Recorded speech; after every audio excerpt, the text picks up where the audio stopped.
Shop Howard's for game day essentials. Save up to 37% on TVs and appliances. Get a Samsung 65-inch QLED 4K TV with Dolby Soundbar for $1199.99 after rebate. Cook up a game day feast with air fry range options and chill out with the best refrigeration in stock. Free next day delivery or curbside pickup. Finance offers from 6 to 48 months. Save even more by shopping at our outlet. Now through February 7th. Visit howards.com for details. Most things in life, I've had to figure out for myself. How to make money, how to write a resume, how to talk to boys. But when it came to signing up for health insurance, I had a hard time figuring it out on my own. Turns out, I didn't have to. Covered California was made by Californians for Californians. They have experts to walk you through the process and financial help for people who need it. Enrollment ends January 31st. Go to coveredca.com. Covered California. This way to health insurance. Hello, everyone, and welcome to the Jeffrey Epstein Show. I'm your host, Bobbycapucci, and this is Daily Drop number 309. Edward Bramson of Sherborne Investors is once again ramping up the pressure to try and oust Jes Staley from his position at Barclays. Now, we know that Edward Bramson has been going hard in the paint for quite some time to remove Jes Staley. And he has latched on to this Jeffrey Epstein situation that Jes Staley finds himself in, and he is using it to leverage the company and to get Jes Staley tossed out onto the breadline. And I'll tell you what, I'm really not a fan of activist investors for the most part, because they are not, it's not because his actions aren't because he's worried that Jeffrey Epstein was a scumbag. He's using it as leverage, right? But at the end of the day, an enemy of an enemy is a friend of mine. So if the leverage that is being put on Jes Staley by Bramson is going to be the straw that breaks the camel's back and gets Jes Staley tossed from Barclays, then I am all for it. Hell, Bramson might be a scuzzball like most of these people, right? But at least he wasn't involved with Jeffrey Epstein. We can't say the same for Mr. Jes Staley. Now, with all of the new leaks coming out regarding the FinCEN database and the FinCEN files and the fantastic job that BuzzFeed did in that regard, you know that these banks are on the defensive. And especially these banks that have ties to Jeffrey Epstein. It's bad enough that you have ties to drug dealers, or money launderers, or war criminals. You can survive that for the most part. You might get slapped with a sanction or a fine. You know what you can't survive? You can't survive your relationship with somebody like Jeffrey Epstein. Nobody's letting you off the hook anymore. And you see all of the pressure that's being put on these people that were involved with Epstein in one capacity or another, and you see that that pressure is starting to have effect. Adam Perry Lang all of a sudden is talking to the FBI. That just happened overnight. He was like, you know what? I think now's the time. Of course not. He sees the writing on the wall, just like most of these people do. But some of them are so entrenched. Some of them are so deep in their relationship and with their ties to Epstein and Maxwell that they can't do anything but continue with this marathon defense that they're using. I got to distance myself, so let's get on the horse here. Let's get our marathon shoes on. And it's happening all over the place, especially in the financial sector. We saw it with Glenn Dubin. We saw Les Wexner have to leave his positions. And now the time is coming where we're going to see the same with Jes Staley. Now, of course, Barclays, from their perspective, they don't want any more uncertainty out there. Things are rough enough as it is. You have a pandemic. You have these FinCEN files that just dropped. You have banks taking a beating on Wall Street. And you have their ties to Epstein. And that, my friends, is the 500-pound gorilla in the room right now. All of these banks that were named in FinCEN all had ties to Jeffrey Epstein including all of their little subsidiary banks like Danske. So the question is, what role did Jes Staley play in setting Jeffrey Epstein up with some of these institutions? What role did Jes Staley play in facilitating Jeffrey Epstein's transactions at J.P. Morgan for all of those years? As of now, we've heard nothing, right? Jes Staley and Barclays, don't worry, you can trust us. We even handed off all of the emails to the regulators. Meanwhile, who knows what sort of emails have been destroyed as they try and cover their asses. So again, Bramson is going hard, and there is a new email out that Sky News has seen, and that is what we're going to discuss in this article tonight. So, our article is from news.sky.com. The author of this article is Mark Kleinman, and the headline, Barclays activist renews attack on Staley over Jeffrey Epstein ties. Sky News has seen an email sent this week by an advisor to Sherborne Investors Management, headed by the activist Edward Bramson, to Barclays shareholders, which highlights a subpoena issued to J.P. Morgan, Jes Staley's former employer, about its dealings with Mr. Epstein. So this is, like I said, this is what he's using as his leverage point, right? The relationship between Jes Staley and Jeffrey Epstein is how he is effectively forcing Jes Staley out of his position. At least that's the attempt we're seeing here. So we have a big-time infight going on in the boardroom with the biggest shareholder in the company and Jes Staley. Stuff like that cannot go on if you're going to run a profitable business, especially during these times that we're dealing with COVID-19 and the pandemic, right? The financial sector is in a pretty tight spot. They can't afford to have any more uncertainty.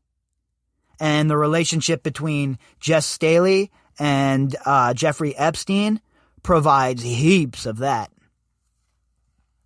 In the email, Georgeson, a firm specializing in proxy solicitation and shareholder engagement, highlighted the subpoena's demand for information on the bank's dealings with Epstein, including all J.P. Morgan internal documents and correspondence related to investigations, compliance matters on Epstein and associated anti-money laundering issues. Now, how long has my big fat bearded mouth been moving at 500 million miles a minute about money laundering? These people are in it up to their necks, and I'm not just talking about Epstein, folks. Those FinCEN files should prove to you what's going on here.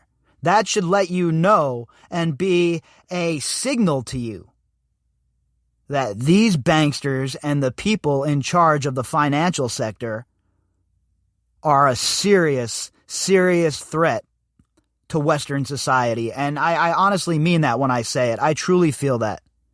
That's not hyperbole or me just, talking shit. I believe that the financial sector is honestly evil.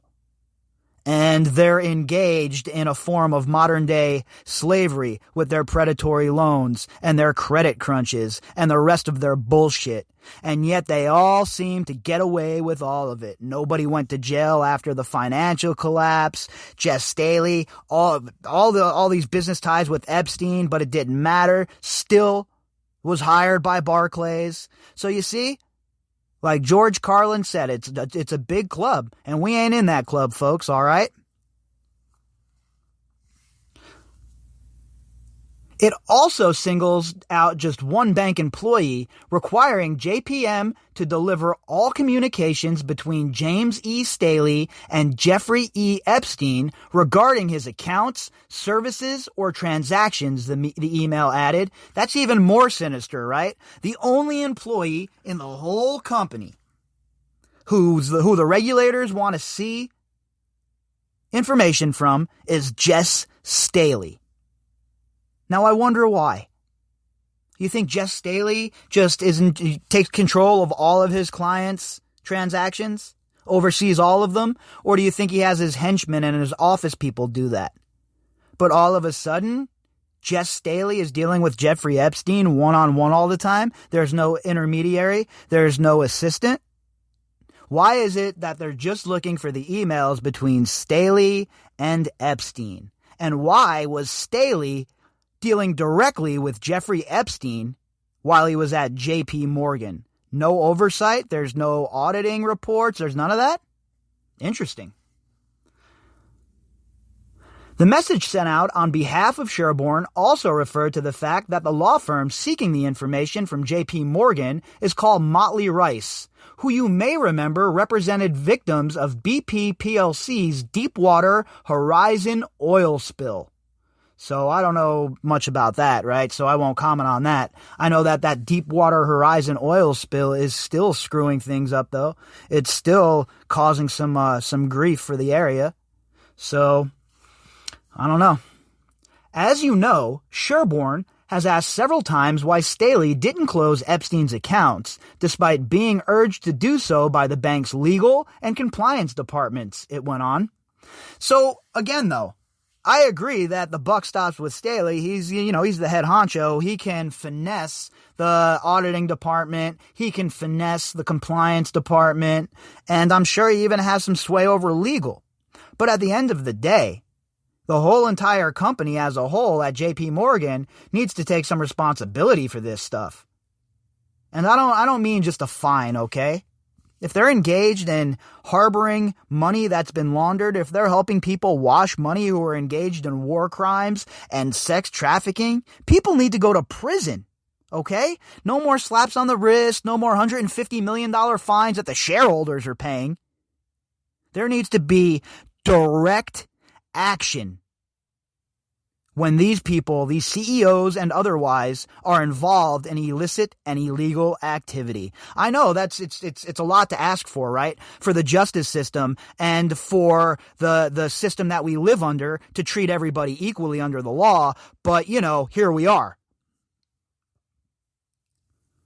As you will see, it looks like we will shortly find out as the U.S. lawyers now have Staley firmly in their sights.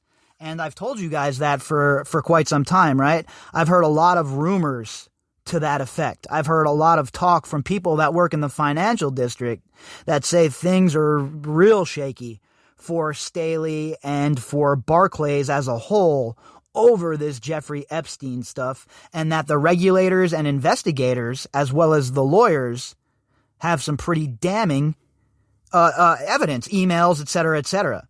So Staley is really in jeopardy here, folks. A Barclays shareholder said the email was an obvious attempt to keep the pressure on Barclays over Mr. Staley's continued tenure. Sherborne has struggled to gain traction with its campaign to force Barclays into a major strategic overhaul since it became a shareholder in 2018. So remember, like I said earlier, this is what's at the very heart of Sherborne's moves. The fact that he's wanted this overhaul since 2018. So it's not like his motivations are noble here, right? Or like Bramson is some kind of, great guy who just wants to see justice done. That's not what's going on. But again, an enemy of an enemy is a friend of mine. Mr. Bramson saw his request for a board seat overwhelmingly opposed by the bank's investors, and this year changed tack by focusing on Mr. Staley's links to Epstein, which dated back to 2000 and involved a number of personal and professional meetings. So just think about that for a minute. Jes Staley has this position of power, right? And he has this cloud over him because of his relationship with Epstein and the way he facilitated Epstein's criminal behavior. Yet Bramson can't even get a spot in that boardroom.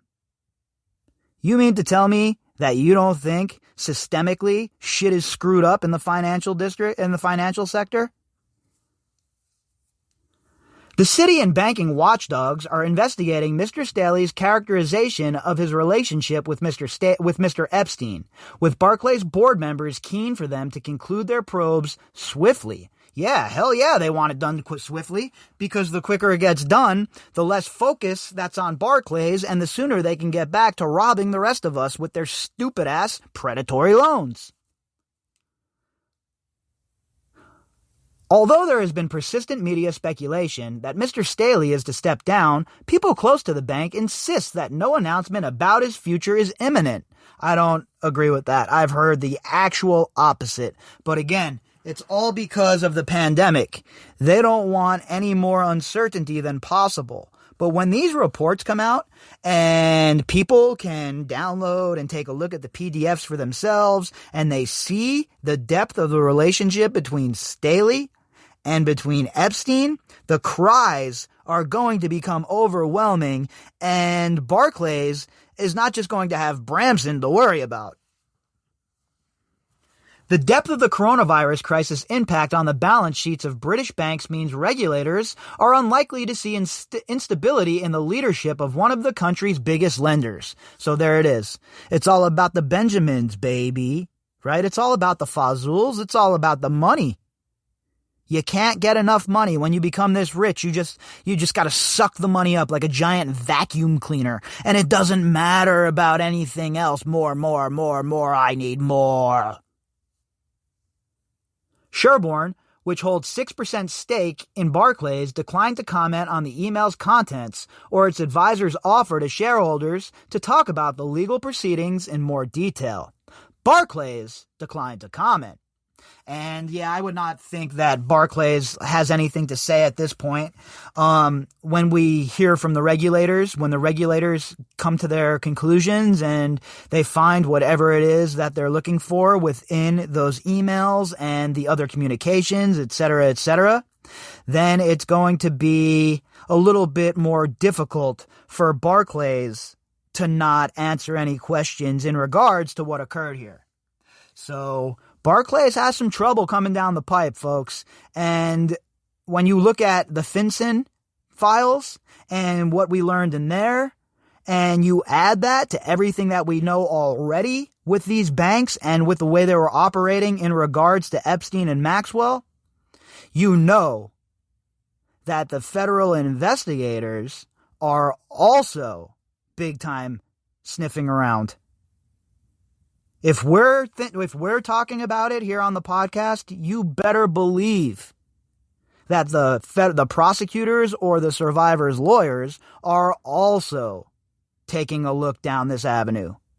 And in my opinion, Jes Staley is a big player in this, one of the biggest enablers, and somebody that doesn't get talked about nowhere near enough. Him, Leon Black, Les Wexner, Robert Maxwell, these are all bagmen for Jeffrey Epstein and Ghislaine Maxwell. And without the lifeblood of their dollars, in my opinion, folks, none of this shit ever occurs. I'd like to wish a happy birthday to Gavin down under. Yo, Gavin, happy birthday, my man. If you'd like to contact me, you can do that at bobbycapucci@protonmail.com. That's BOBBYCAPUCCI@protonmail.com. You can also find me on Twitter at BOBBY_CAPUCCI. All right, folks, I'll be back tomorrow and we will pick up this conversation where we left it off. Oh yeah, I might want to add this as well. You can find all of the links that go with this episode inside of the description box. Welcome to Virtual Meditation with Shiloh. Hello? Today we're working on forgiving ourselves for not knowing the difference between upload and download speeds before getting cable internet. That's oddly specific. Repeat after me. I am not my cable internet. Wait, I don't have cable. I'm not a bad... If my video calls, more like video stalls. Hey Shiloh, there's something... I will get AT&T fiber. And I will switch classes until you do. Slow upload speeds? You're not a bad person. You just need better internet. With 20 times faster upload speeds, AT&T Fiber delivers a faster internet experience than cable. Get AT&T Fiber with no annual contract, limited availability in select areas. Call 1-877-ONLY-ATT. Check eligibility at att.com/getfiber based on combined internet 1000 wired up and download capacity versus major cable providers 1 gig service with uploads of 35 megabits per second. Speeds vary, not guaranteed. Restrictions apply. Shop Howard's for game day essentials. Save up to 37% on TVs and appliances. Get a Samsung 65-inch QLED 4K TV with Dolby Soundbar for $1199.99 after rebate. Cook up a game day feast with air fry range options and chill out with the best refrigeration in stock. Free next day delivery or curbside pickup. Finance offers from 6 to 48 months. Save even more by shopping at our outlet. Now through February 7th. Visit howards.com for details.